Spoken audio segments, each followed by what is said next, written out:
오늘은 성령의 은사와 이적 이런 제목으로 이적에 대한 걸 좀 다루려고 합니다. 얼마 안 됐습니다. 23년 2월 8일 미국 켄터키주의 윌모에 있는 에즈베리 대학에서 갑자기 영적 부흥 운동이 일어났습니다. 이 부흥 운동은 원래 계획된 게 아니고 수요일마다 채플이 있는데 그 채플이 끝나고 우연히 갑자기 시작이 됐습니다. 이날 설교하신 목사님은 잭 미어 크립스라고 하는 목사님이신데 젊은 분이에요. 이분이 로마서 12장을 본문으로 해서 행동하는 사랑이라고 하는 주제로 설교를 했습니다. 그리고 설교 말미에 하나님의 사랑을 배우기 전에 여기를 떠나지 마십시오. 하나님의 사랑을 배우고 하나님의 사랑을 경험하십시오. 이렇게 호소를 했어요. 목사님이 내려가시고 이제 중창단이 나와서 마지막 찬미를 부르는데 그때 한 20여 명의 학생들이 그 마음속에 머물라 그런 음성이 강력하게 들렸습니다. 그래서 채플이 끝나고 다 강의실로 돌아갔지만 한 20여 명의 학생들은 이 출처를 알 수 없는 음성에 순종하여 강당에 남아서 기도하기 시작했습니다. 그들이 수업에 들어가지 않고 기도를 하니까 이게 총장한테 보고가 됐어요. 그러자 케빈 브라운 총장은 지금 강당에서 예배가 계속되고 있다. 가능하면 함께 해달라. 이런 이메일을 그 직원들과 학생들에게 보냈습니다.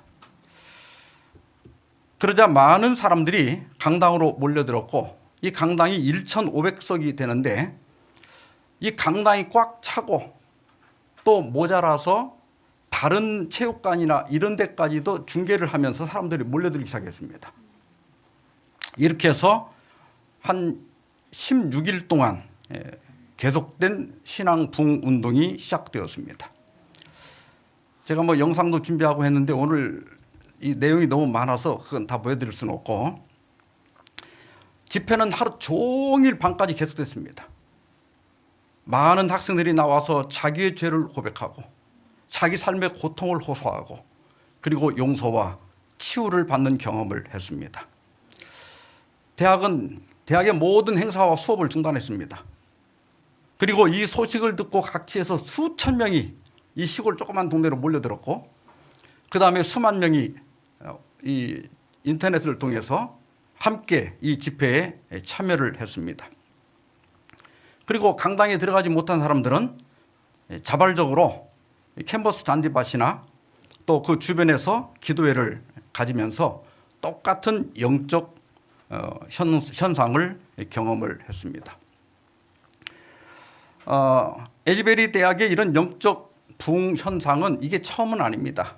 아주 오래전에 1905년부터 여러 번 있었는데 이게 짧게 끝나고 간단하게 끝난 적도 있지만 1970년에 2월 초에 그때도 한번 대부흥 운동이 일어나가지고 한 2천여 개의 전도단이 구성이 되고 또 130개 대학의 전도단이 파송이 되는 그런 역사가 일어나기도 했습니다.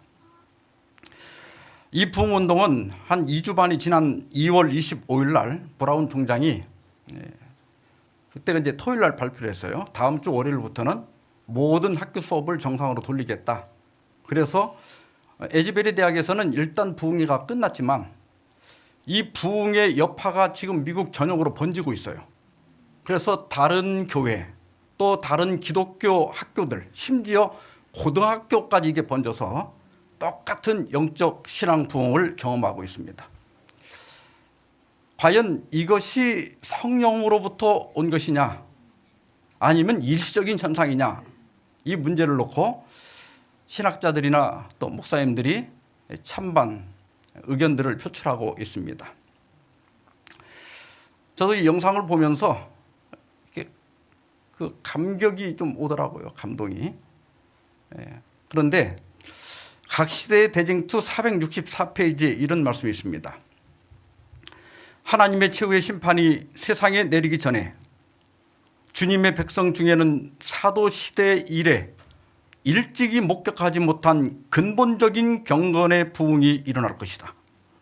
하나님의 성령과 권능이 그분의 자녀들 위해 부어질 것이다. 근데 우리가 이게 진짜가 있으면 반드시 가짜가 있어요. 그런데 이 진짜와 가짜를 구별하는 기준이 있습니다. 대부분은 어떤 이상현상 혹은 기적을 중심으로 이걸 판단하려고 그래요. 그러나 여러분이 각 시대 대쟁투를 읽어보면 진짜 신앙 부흥 운동은 이제 그런 현상이 어디로 가는가 하면 하나님의 진리로 돌아갑니다. 그래서 하나님 자기의 죄를 고백하고 하나님의 계명을 순종하고자 하고 그 중에서도 특별히 주일 예배, 일요일 예배가 성경적이 아님을 깨닫고 제7일 안식일을 지키는 운동으로 갈 때 이게 진짜 성령으로 말미암은 신앙 부흥 운동입니다. 근데 그 다음에 제가 좀 그 부분에 생략했어요. 그러나 사람들의 원수는 이 일을 방해하려고 이 운동이 일어나기 전에 가짜 운동을 꾸며냄으로써 이를 막으려고 노력할 것이다. 그래서 뭐 굳이 우리가 다른 데 가지 않아도 된다. 우리가 여기서 성령을 받았다. 여기 하나님이 계신다. 이런 신비적인 경험을 통해서 진리를 받아들이지 못하도록 가짜 신앙 부흥 운동을 일으킨다는 거예요. 그래서 우리가 이런 신앙 부흥 운동 자체를 거부하거나 반대할 필요는 없어요. 다만 그 신앙 부흥 운동이 성경으로 돌아가게 하고 진리로 돌아가게 하는가의 여부를 가지고 이게 가짜인지 진짜인지를 구별하면 됩니다. 자, 오늘은 성령의 여러 은사들부터 좀 살펴보도록 하겠습니다. 우리가 성경을 쭉 살펴보면 탤런트라고 달란트 비유 많이 들어보셨죠? 재능이라고 하는 게 나오고 그 다음에 성령의 은사 이렇게 우리가 많이 말을 쓰는데 영어로는 그냥 기프트입니다. 이게 성령이 우리에게 주시는 선물들이죠.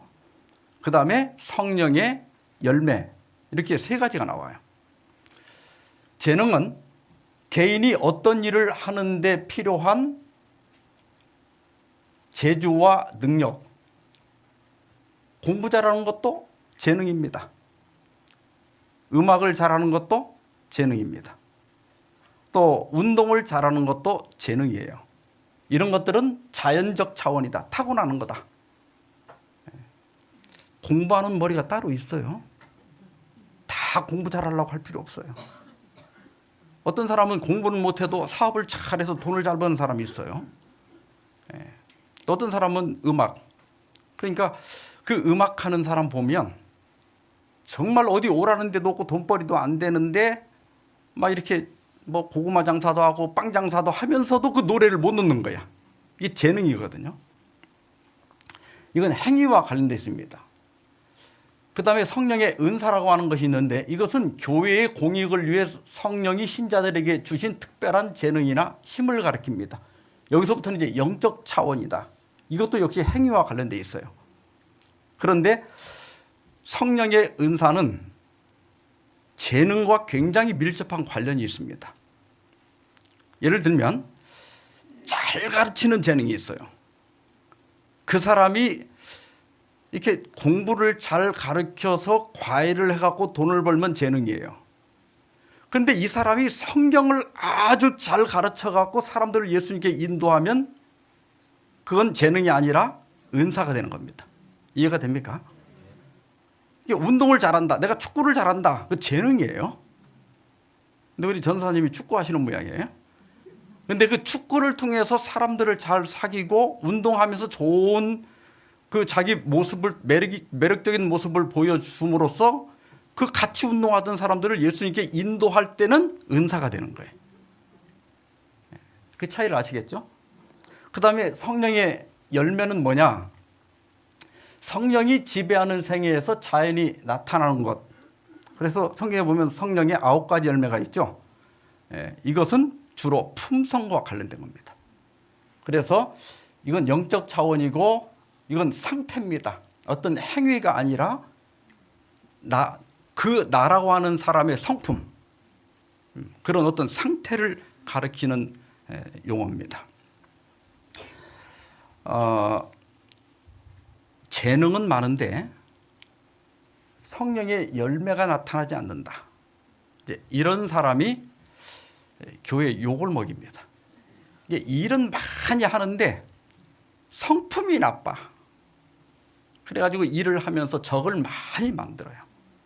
그러니까 우리가 성령의 은사를 많이 받는 것도 중요하지만 또 성령의 열매를 맺히는 것도 굉장히 중요하다. 성령의 은사는 성경을 다 이렇게 제가 여기 다 정리를 했는데 시간 꽤 오래 걸려서 정리를 했습니다. 19가지가 있는데 로마서 12장에 여기 언급된 은사들은 생활의 은사라고 그래요. 이건 우리 생활과 밀접한 관련이 있어요. 그 다음에 고린도전서 12장은 전체가 기적의 은사입니다. 여기 보면 뭐 병을 고치고 능력을 행하고 예언하고 영을 분별하고 방언을 하고 방언을 통역하고 막 이런 것들 나오잖아요. 여기 번호를 로마서 12장부터 하나, 둘, 셋 순서를 매기다가 고린도전서로 가면 12까지 가다가 예언은 다시 1번이 붙은 것은 로마서 12장의 1번하고 같다는 뜻이에요. 이게 번호가 진행이 안 되는 거죠. 그러다가 고린도전서 12장 28절에서 16, 그러다 또 중복되니까 쭉 넘어가다가 에베소서 4장 11절은 사역의 은사라고 그래. 그래서 이제 사도까지는 여기 나왔던 거고, 그 다음에 선지자도 나왔고, 그 다음에 17번 전도자, 18번이 목사인데, 여기는 목사와 교사라고 돼 있어요. 그런데 관사가 하나입니다. 그러니까 이걸 따로 구분하는 사람도 있지만 관사가 하나라고 하는 것은 목사와 교사가 하나예요. 그러니까 목사가 하는 일의 두 면을 보여주는 거예요. 목사는 목사하면 원래는 양을 친다는 뜻이에요. 교인들을 돌본다 그런 뜻이고, 교사는 가르친다. 이게 목사가 하는 일이 뭐냐면 가르치고 교인들을 돌보는 일이에요. 그래서 하나로 보는 게 맞아요. 성경적으로 보면. 그 다음에 이제 고린도전서 13장에 가면 이걸 보편적 은사라고 하는데 이건 사랑의 은사입니다. 나머지 18가지 은사는 우리가 중복적으로 가질 수는 있지만 다 가질 수는 없어요. 제가 목사의 은사를 가지고 있는데 여러분이 다 목사 될 수는 없잖아요. 그러나 사랑의 은사는 누구나 다 가질 수 있어요. 목사도 갖고 집사도 갖고 장로도 갖고 초신자도 가질 수 있어요. 그래서 보편적 은사다. 쭉 정리하면 이제 그 용어 설명을 하나하나 차이들을 좀 설명한 건데 이거 다 설명하려고 하니까 시간이 좀 모자랄 것 같아서 하여튼 이런 게 있다는 거 나중에 한번 영상으로 보세요. 오늘 제가 다룰 부분들은 좀 이적 혹은 능력과 관련된 병을 고치거나 능력을 행하거나 방언하는 문제, 이런 문제를 좀 성경적으로 다뤄보고자 합니다. 자, 먼저 이적의 은사에 대해서 살펴보겠습니다. 여러분, 현대교회에 이적이 꼭 있어야 합니까? 있을 수 있습니까? 있으면 안 됩니까?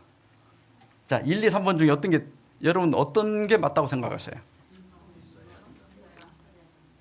거의 다 답을 알고 계시네요. 만약에 1번 있어야 한다면 이적은 필수적이죠. 그러면 이적이 없는 교회는 다 가짜가 되고 이적을 베풀거나 경험하지 못하는 사람은 가짜 신자가 되는 거예요. 그럴 수는 없잖아요. 그 다음에 있을 수 있다는 건 뭐냐면 이적이 반드시 필요한 건 아니지만 경우에 따라 있어도 된다고 보는 거예요. 그러니까 여러분들이 교회 안에 다니면서 어떤 이적을 경험했을 때 그걸 이상하게 생각할 필요는 없다. 그렇다고 해서 모두가 이적을 경험해야 된다. 이건 또 잘못된 거예요. 그냥 있을 수 있는 거예요. 있으면 안 된다. 이건 주로 18세기, 19세기 고등 비평가들이 그렇게 주장을 했습니다. 우리 이성으로, 과학으로 설명할 수 없는 것은 믿을 수 없다. 그러니까 성경에 나타난 이적들은 그건 예수님을 이렇게 좀 높이기 위해서 좀 첨가했거나 아니면 이렇게 우리가 보통 이렇게 비정상적인 어떤 사건, 이해할 수 없는 사건이 일어나면 이건 뭔가 영적인 것이다, 뭔가 그 초자연적인 것이다, 이렇게 생각하는 경향이 있다는 거예요.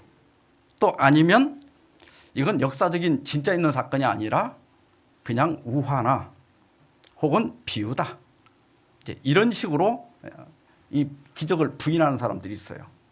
그러나 성경에 분명히 기적들이 있고 또 저도 기적을 우연히 경험한 적이 몇 번 있어요. 제가 군대를 제대하고 청년회장 때 옛날에 VOY, 그 청년들의 소리라고 하는 전도단이 있었어요. 그래서 여름 방학 때마다 이렇게 봉사활동을 갔는데 신살리교회라고 하는 곳을 갔어요. 그때는 아주 조그만 시골교회였습니다. 근데 저희가 이제 낮에는 이렇게 청소도 하고 마을 사람들 뭐 치료도 해주고, 뭐 치료라고 해봤자 이제 뭐 그냥 그냥 아까진기 발라주고 뭐 이런 거예요. 이제 그렇게 하고 이제 뭐 동네 청소해주고 이렇게 하고 저녁에는 전도회를 했는데 한 3, 4일 지났는데 밤에 자려고 하는데 한 분이 막 숙소 와서 제 방문을 두드리는 거예요. 지금 자기 딸이 그 배가 아파갖고 떼굴떼굴 구른다는 거예요. 근데 그때는 차가 흔치 않은 시대고 밤 11시가 넘으면 차가 없어요. 지금처럼 뭐 119를 부른다는 것도 그때는 없었어요. 근데 제가 이제 대장이니까 저한테 온 거예요. 할 수 없이 갔어요. 보니까 중학교 그때 1학년이었나 하는 조그만 그 여자 아이인데 막 이 유경련이 나가고 떼굴떼굴 구르는 거예요. 그래서 뭘 할 수 있는 게 있어야지. 근데 그 어머니는 나를 쳐다보고 있고, 그래서 제가 그 아이 배에다 이렇게 손을 얹고 기도를 했어요. 그리고 기도를 끝나고 이렇게 손을 떼니까 애가 눈이 깜빡깜빡하더니 안 아파요. 그래요? 나았어요. 제가 귀신도 쫓아낸 적이 있어요. 그런데 이건 내가 하려고 한 게 아니에요. 그냥 우연히 그렇게 됐어요. 그러니까 그 자체도 나는 부인하지 않습니다. 그러나 그게 또 내가 기도하면 낫는다고 또 오늘 일단 예배 끝나고 또 다 와서 막 안수기도 해달라고 하면 내가 안 해줘요. 왜냐하면 해보니까 또 어떤 때는 안 되더라고. 이게 있을 수는 있어요. 그러나 꼭 있어야 되는 건 아니다. 고린도전서 12장 29절로 31절입니다. 다 사도이겠느냐? 다 선지자이겠느냐? 다 교사이겠느냐? 다 능력을 행하는 자이겠느냐? 다 병 고치는 은사를 가진 자이겠느냐? 다 방언을 말하는 자이겠느냐? 다 통역하는 자이겠느냐? 이 말은 뭐예요? 우리가 그런 능력이나 이적의 은사를 다 가질 수 없다는 거예요. 이건 있을 수도 있고 없을 수도 있다. 체험할 수도 있고 체험하지 않을 수도 있다. 그런 뜻이에요. 그 대신 31절에 너희는 더욱 큰 은사를 사모하라. 내가 또한 가장 좋은 길을 너희에게 보이리라. 그리고 고린도전서 13장으로 넘어가는데 고린도전서 13장은 무슨 장? 사랑장. 그래서 아까 사랑을 뭐라고 그랬어요? 무슨 은사다? 보편적 은사다. 이건 우리가 다 가질 수 있는 은사다 하는 거예요. 이적이 뭘까? 옥스퍼드 사전에 보면 인간의 경험의 영역 내에서 일어나는 놀라운 사건들로서 그것은 인간의 힘에 의해서는 일어날 수 없는 일이며 따라서 신 혹은 초인간적 존재의 특별한 개입으로 일어나는 것이라고 보아야 하며 자연 법칙을 통화하는 힘을 전시하는 행위로 보아야 한다. 옥스퍼드 사전에서는 이적은 자연 법칙을 통화하는 힘이다. 이렇게 얘기했는데, 자, 여러분, 이게 통화한다는 건 어느 정도 괜찮은 설명이에요. 그런데 이적이 자연 법칙을 어기는 것일까요? 자, 이 문제에 대해서 본교의 성경 주석에 보면 이적이 자연의 법칙을 범하는 것이라고 말하는 것은 적절한 표현이 아니다. 왜냐하면 자연의 법칙도 누가 만들었어요? 하나님이 만들었어. 그래놓고 자기가 만든 법칙을 자기가 범한다는 건 말이 안 되잖아요. 보다 적절하게 표현하자면 이적은 인간에게 알려져 있고 사람이 이해하고 있는 자연 법칙의 변이라고 해야 할 것이다. 하나님은 결코 자기 모순에 빠지는 분이 아니다. 자, 이걸 조금 더 쉽게 설명드리겠습니다. 물은 중력의 영향으로 높은 데서 낮은 곳으로 흐르게 되어 있습니다. 맞아요? 이게 아래로 흐른다고 해서 하위 법칙이라고 그래요. 그런데 자연 속에서 전기나 모터 같은 걸 전혀 쓰지 않아도 나무에서는 물이 위로 올라갑니다. 거꾸로. 그렇습니까? 예. 근데 아직도 과학적으로 이게 완벽하게 밝혀지지 않았대요. 어떻게 그렇게 높은 꼭대기까지 올라가는지. 그런데 이제 과학자들이 추측하는 건 뭐냐면 뿌리에서는 삼투 현상에 의해서 물을 빨아들이고 그 다음에 여기 나무 목질부에서는 모세관 현상에 의해서 물을 위로 올리고 그 다음에 잎에서는 증산작용을 통해서 물이 이렇게 증발하고 나면 그 빈자리가 이렇게 진공이 되니까 밑에 있는 물을 위로 끌어올린다는 거야. 이런 여러 작용을 통해서 물을 위로 끌어올린다. 이건 상위 법칙이라고 그래요. 물을 위로 끌어올리는 법칙입니다. 그런데 하위 법칙은 우리가 눈으로 보고 경험할 수 있는 것들이에요. 대부분. 물이 아래로 흐르고 높은 데서 물이 떨어지는 건 우리가 맨날 보는 거잖아. 그런데 나무 안에서 물이 올라가는 건 우리가 본 적도 없고 또 어떻게 올라가는지 잘 몰라요. 그렇다고 해서 이것이 자연 법칙을 어기는 건 아니다. 자연 법칙 안에 있는데 우리가 이해를 못할 뿐이에요. 예수님은 이러한 하위 법칙, 상위 법칙을 마음대로 갈아타면서 무리를 걸을 수 있는 거예요. 자, 봅시다. 우리가 물을 딱 디디면 중력에 의해서 밑으로 빠지죠. 물속에 빠지죠. 근데 소금쟁이는 물에 안 빠져요. 그래서 소금쟁이 별명이 뭔지 아세요? 예수님 벌레야. 예수님이 물 위를 걸었잖아요. 근데 소금쟁이가 어떻게 물에 뜰까? 여기 소금쟁이 발끝에 보면 이렇게 털이 많이 달려있죠. 그리고 여기서 기름이 나와요. 근데 기름이 묻으면 물이 안 묻잖아요. 그리고 털 안에는 공기방울이 있죠. 그래서 뜬단 말이에요. 그런데 여러분 이 소금쟁이 발이 닿는 데를 잘 보시면 물이 움푹 들어가 있죠. 그 무게에 의해서. 자, 그런데 이렇게 물이 이렇게 들어가면 이렇게 또 반듯할 때보다 이렇게 오목하면 표면적이 넓어지죠. 그러면 물이 표면적을 줄이기 위해서 밀어올리게 돼 있어요. 반듯해지려고 물이 밑에서 밀어올린단 말이에요. 이걸 표면장력이라고 그래요. 표면장력. 다 들어보셨죠? 그래서 뜬다는 거예요. 그리고 이것도 다 뭐예요? 자연의 법칙 중에 법칙을 통해서 우리는 표면장력보다 중력이 크니까 빠지는 거고 소금쟁이는 기름과 공기방울을 이용해서 뜨는 거예요. 저게 신기해 보이지만 사실 신기한 게 아니라 자연 법칙 중에 하나다. 예수님은 많은 이적을 행하셨는데 그 예수님의 이적을 행하는 데는 뚜렷한 목적들이 있습니다. 첫째는 다른 사람의 유익과 행복을 위해서만 이적을 사용하셨습니다. 절대로 자기 이익이나 자기 자랑을 위해서 이적을 사용한 적이 없습니다. 두 번째로 영적 진리를 예정하기 위해서 이 중풍 환자를 치료할 때 중풍만 치료한 게 아니라 내 죄가 사함을 받았다고 그랬죠. 그래서 인자는 그리스도는 죄를 사할 권세가 있다는 것을 예증하기 위해서 치료하신 거예요. 또 시각장애자를 치료했을 때 이 사람이 눈을 뜬 다음에 바리새인들은 눈을 뜨고도 예수님을 몰라봤지만 인정하지 않았지만 그는 눈을 뜨자마자 그가 그리스도라고 영적 눈이 떠진 거예요. 그런 것들을 보여주기 위해서 기적을 행하셨습니다. 또 오병이어 보리떡 5개와 물고기 2마리 가지고 5,000명을 먹인 것도 예수님이 이 기적을 행한 다음 날 가버나움으로 갔더니 사람들이 막 떼구름으로 몰려오는 거예요. 왜요?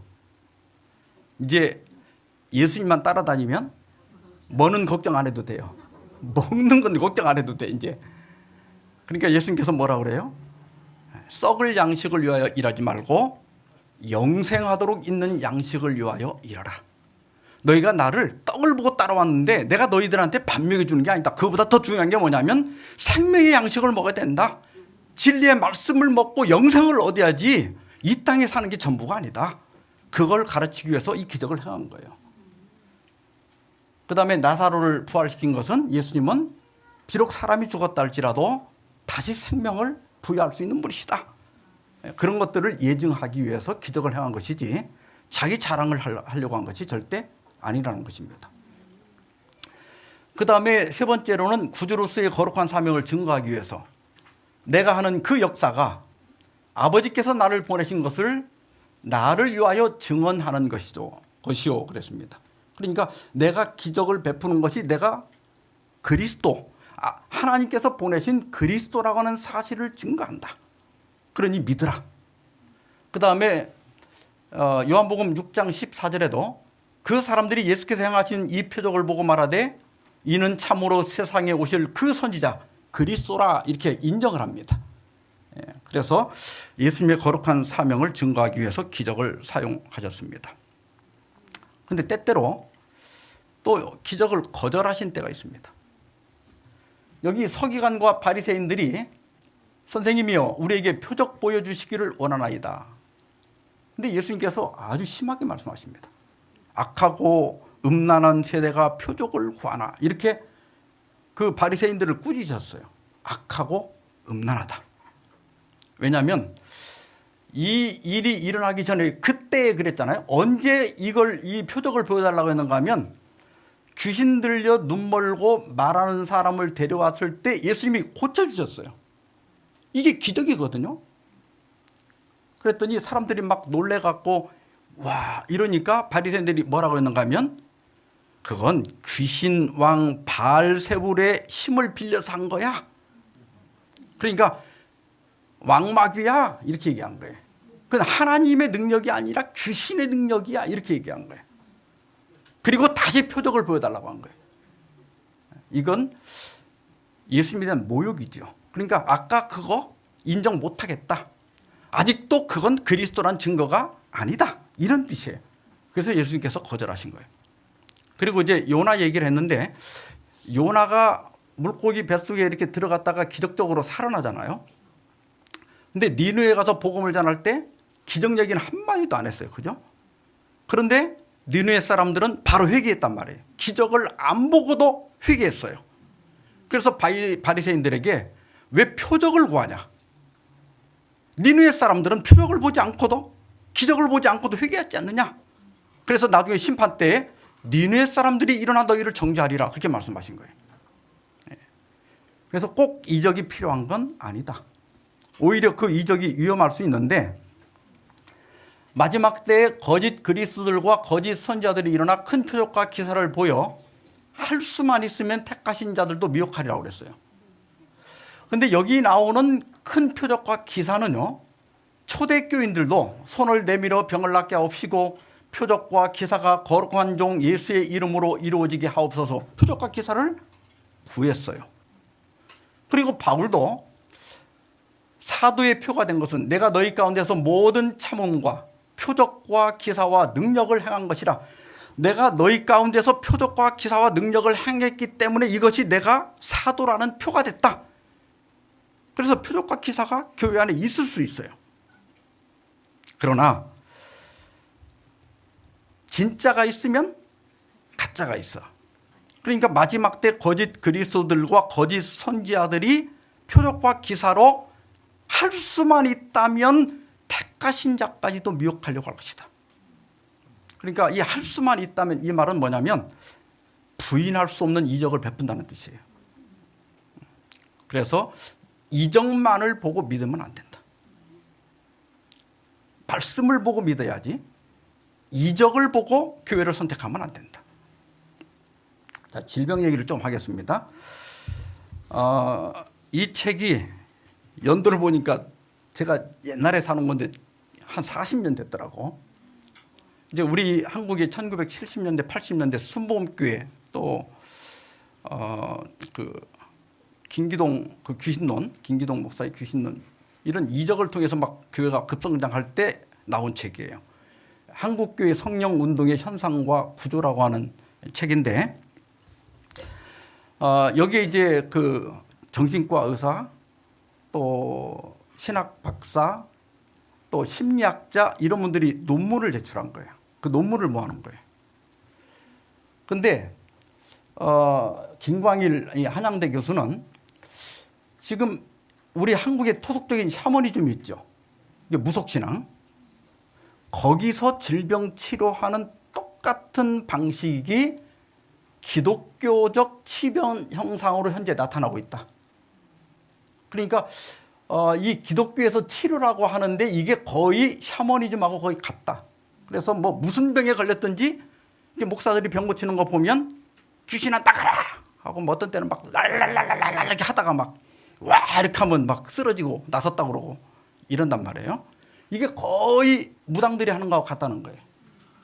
그러면서 그 장소에는 의학 치료가 거의 도외시되고 있다. 조금 이렇게 여기 의학 치료를 사용하는 교회를 조금 표시했는데 우리 재림교회가 대표적인 교회입니다. 우리가 뉴스타트를 통해서 치료를 하잖아요. 의학을 사용해서. 이제 어떤 분들은 안수기도를 받고 나았다고 하는 분들이 있는데 그런 분들에 대해서 김광일 교수는 이렇게 얘기합니다. 첫째는 착각. 암시와 최면 효과 등으로 통증이 일시 동안 해소된 것이다. 두 번째는 오진. 우리나라 대학병원의 오진율이 33.5%. 이건 제가 최근에 찾은 거예요. 책에 있는 건 뭐 60몇 프로더라고요. 40년 전이니까. 근데 최근에는 이제 33.5%인데 안수, 이게 오진인데 안수 받고 가서 검사해 보니까 없어진 거예요. 그래서 이제 나았다고 착각하는 경우도 있고 환자의 오해입니다. 의사가 어떤 진단을 했는데 저 의사 표정을 보니까 나 틀림없이 암인 것 같다. 이렇게 자기가 스스로 단정을 하고 그다음에 이제 교회 가서 안수기도를 받고 검사를 했더니 암이 없더라. 그래서 나았다. 이렇게 환자 오해가 있고 시민성 신체질환. 시민성 심장장애나 위장장애는 심장병, 위장병하고는 달라. 이건 병은 아니야. 그냥 장애지. 근데 안수기도를 받고 나서 소화가 잘 된다. 그럼 나았다. 이렇게 생각한단 말이에요. 근데 대개 이제 이런 시민성 질환은 신앙으로 치료가 가능하다. 또 신앙이 아니더라도 상담사들을 만나서 잘 상담을 받아도 치료가 가능하다고 하는 겁니다. 왜냐하면 정신에서 오는 거니까. 우리가 이런 치료에 대해서 좀 조심해야 될 게 뭐냐면 마지막 날 사건들 166페이지에 보면 악한 영들의 감화를 받은 자들이 이적을 행할 것이다. 저들은 마법을 걸어서 이게 원문에는 우리 번역에 마술이라고 그랬는데 이게 마법이라고 하는 게 훨씬 나아서 제가 고쳤어요. 마법을 걸어서 사람들이 병에 걸리게 한 다음 마법을 제거하여 다른 사람들로 하여금 질병에 걸렸던 사람들이 기적적으로 치유되었다고 말하게 할 것이다. 이런 경우에는 의학적으로 거의 증거가 나타납니다. 사탄이 마법을 걸었기 때문에 정말로 검사를 하면 병이 나타나고 안수 기도 받고 나서 병이 없어질 수 있어요.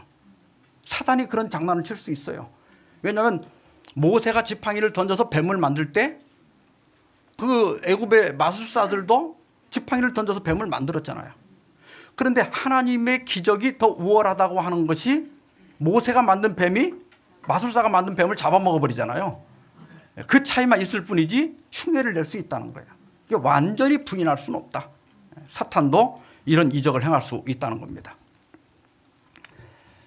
그래서 데살로니가후서 2장 9절로 12절에 보면 악한 자의 나타남은 사탄의 활동을 따라 모든 능력과 표적과 거짓 기적과 불의 모든 속임으로 멸망하는 자들에게 나타난다고 그랬어요. 그런데 왜 사람들이 여기에 빠지는가 하면 진리를 믿지 않고 불의를 좋아하기 때문입니다. 요새 인공지능 챗 GPT 굉장히 화제잖아요. 제가 챗 GPT한테 사람들이 왜 불의에 빠지냐 이렇게 물어봤어요. 그랬더니 챗 GPT가 첫째, 무지 때문이다. 모르니까. 그다음에 두 번째는 확증 편향 때문이다. 확신하는 기존 신념이나 의견이 있을 때 내가 이제 그런 생각을 하고 있었는데 거기에 맞는 이야기를 해주면 사실이 아니더라도 믿을 가능성이 높다는 거예요. 그다음에 감정적 호소.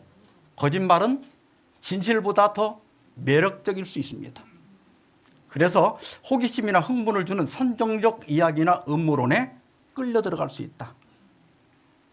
그다음에 사회적 압력입니다. 자기가 속한 집단으로부터 특정 내용을 믿도록 압력을 받을 때 진정으로 믿지 않더라도 거짓을 받아들일 수 있게 될 수 있다. 요즘 그 넷플릭스에서 신의 아들이라고 해가지고 지금 뭐 JMS부터 나오잖아요. 근데 그 사람들이 처음부터 그렇게 하는 게 아니에요. 처음에 이렇게 무슨 영어 공부한다, 또 무슨 이런 거 여러 가지 상담을 한다 이렇게 갖고 이게 친교 관계가 딱 형성이 되면 나중에 몸까지 바치라고 하는데 그걸 따라갈 수밖에 없는 거예요. 그 압력을 이길 수가 없기 때문에 그렇게 해서 빠질 수 있다. 그 다음에 조작입니다. 그래서 우리가 이적을 완전히 부인할 필요는 없지만 이적만을 보고 믿으면 안 된다. 반드시 이적이 성경적인가를 확인해야 된다. 그 다음에 방언의 은사입니다. 이 방언의 은사를 기독교 안에서 다시 초대교회에 있었던 그 방언의 은사를 재현한 것은 오순절파입니다.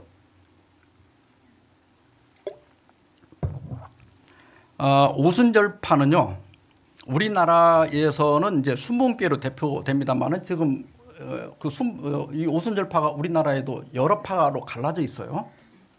근데 이 하나님의 성회가 제일 크죠. 순복음교회가 있는. 근데 이 오순절파에서는 이 방언을 어떻게 보는가 하면 방언을 말하는 것은 성령 침례의 표징이다. 오순절 신학에 따르면 방언을 말하는 것은 회심 후 성령 침례의 증거이다.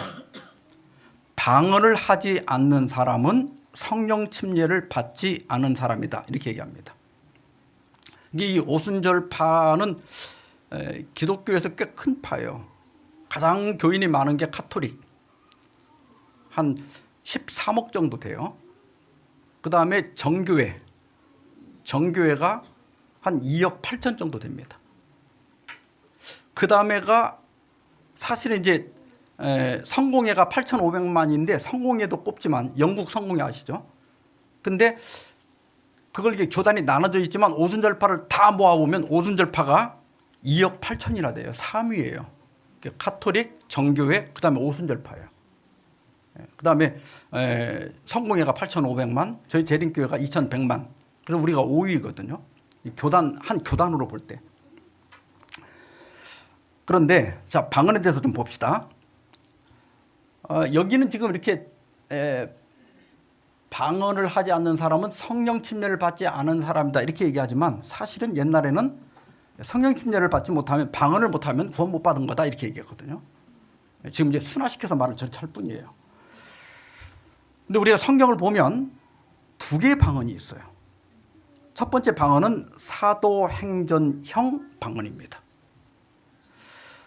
여기 방언이라고 나온 이 용어는 디알렉토스인데 이것은 어떤 국민이나 지방의 고유한 언어를 가리켜요. 그러니까 외국어를 가리킵니다. 실제적인 말을 가리켜요. 그래서 각자 이 사도들이 방언할 때 각각 자기의 방언으로 제자들이 말하는 것을 들었다. 이것은 그 나라 말로 했다는 거죠. 그리고 한 15개, 16개 나라 이름을 쭉 얘기하잖아요. 지방 이름을. 자기 지방 말로 들었다는 얘기예요. 이게 실질적인 언어입니다. 그런데 고린도 교회 형 방언이 있어요. 이건 사도행전 형 방언하고 달라요. 고린도전서 14장 2절에 보면 방언을 말하는 자는 사람에게 하지 아니하고 하나님께 하나니 이는 알아듣는 자가 없고 그렇게 얘기했어요. 그건 사람이 모르는 방언이야. 그리고 또 23절에 이렇게 얘기합니다. 그러므로 온 교회가 함께 모여 다 방언으로 말하면 알지 못하는 자들이나 믿지 아니하는 자들이 들어와서 너희를 미쳤다 하지 아니하겠느냐. 그러니까 일반 사람들이 들어와 보면 이거 완전 와글와글 하는데 이렇게 하는데 이게 완전 미친 거라 이게. 그러니까 상당히 이제 고린도형 방언은 부정적인 영향이 있었어요.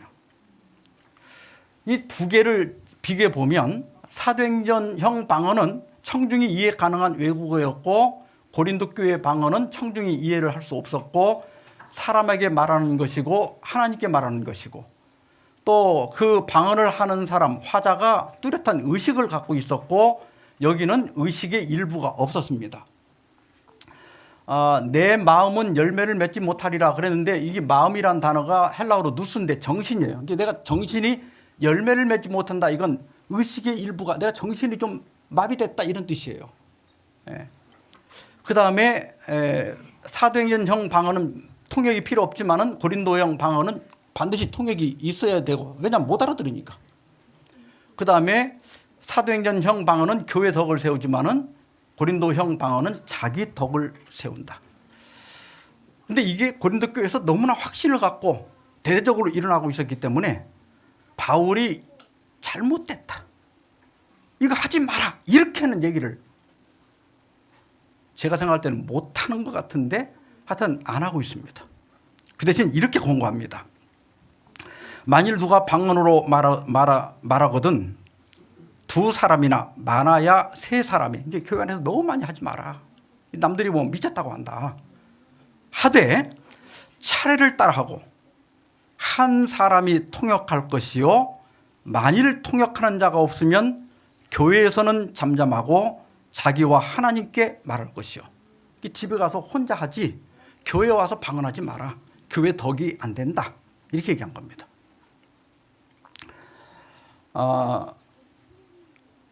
로버트 앤더슨이라는 사람이 쓴 상속받지 못한 비전 미국 오순절주의의 탄생이라고 한 책이 있어요. 이것도 좀 오래된 책인데 여기에 이런 내용이 있습니다.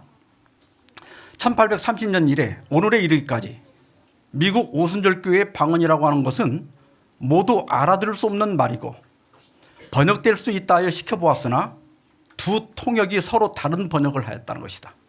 그러니까 통역의 은사를 받았다는 사람들이 또 오순절파 안에 있는 거예요. 그래서 두 사람을 따로따로 방으로 데려가서 같은 방언을 따로따로 통역을 시켰더니 이게 완전 딴 얘기야. 이게 연결이 하나도 안 되는 거야. 이건 뭐예요? 완전히 자기 생각대로 통역하는 거예요. 가령 헤럴드 브레데센이라는 오순절 교인이 방언하면서 폴란드 말과 고대 이집트 코틱 말을 한다는 주장은 미국 정부 언어학자들이 검토한 결과 어느 나라 말도 아니라는 결론을 내렸으며 캐나다 토론토 언어학자들이 150개 원시인들의 언어와 25개 국어에 비추어 보아도 전혀 해당 사항이 없었다는 것이다. 이건 우리가 말하는 그런 방언은 아니에요. 방언은 원래 외국어거든요. 어떤 나라의 말인데 사람이 쓰는 말은 아니다. 그래서 이 오순절파에서는 이렇게 얘기합니다. 방언을 하는 사람들은 그것이 비록 지구상에서 사용된 적이 없는 언어로서 소위 천국의 언어라 할지라도 그것은 진정한 언어라고 믿는다. 말하는 방언을 한 나도 모르지만 하여튼 하나님하고 뭘 대화를 한다는 거야. 무의식 중에서. 이런 형태의 방언을 말하는 사람들은 자신이 무엇을 말하고 있는지 모른다고 인정한다.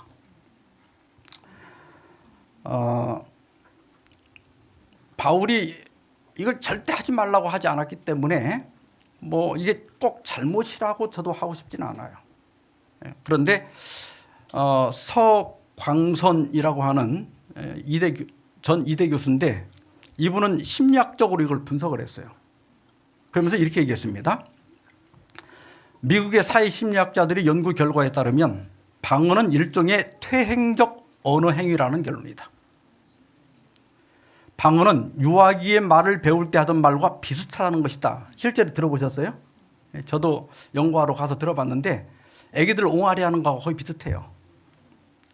현재적 상황에 적응하지 못할 때 사람들은 해결책을 과거의 경험에서 찾으려 한다는 것이다. 방언을 하는 사람들이 마음의 평안을 찾고 기쁨을 얻는 것은 어린아이의 언행 행위에서 가졌던 평안과 기쁨을 되찾는 것이라고 설명한다. 이게 요즘 하도 스트레스가 많으니까 성인들이 어린아이들 장난감을 사 모으고 그걸 갖고 노는 취미를 가진 사람들이 있어요. 근데 왜 그렇게 하는가 하면 심리학적으로 보면 그 장난감 갖고 놀 때가 제일 걱정이 없고 편할 때였거든. 엄마 아빠 사랑을 듬뿍 받고. 그러니까 이제 사람들이 너무 괴로우면 정신적으로 퇴행을 한다는 거예요.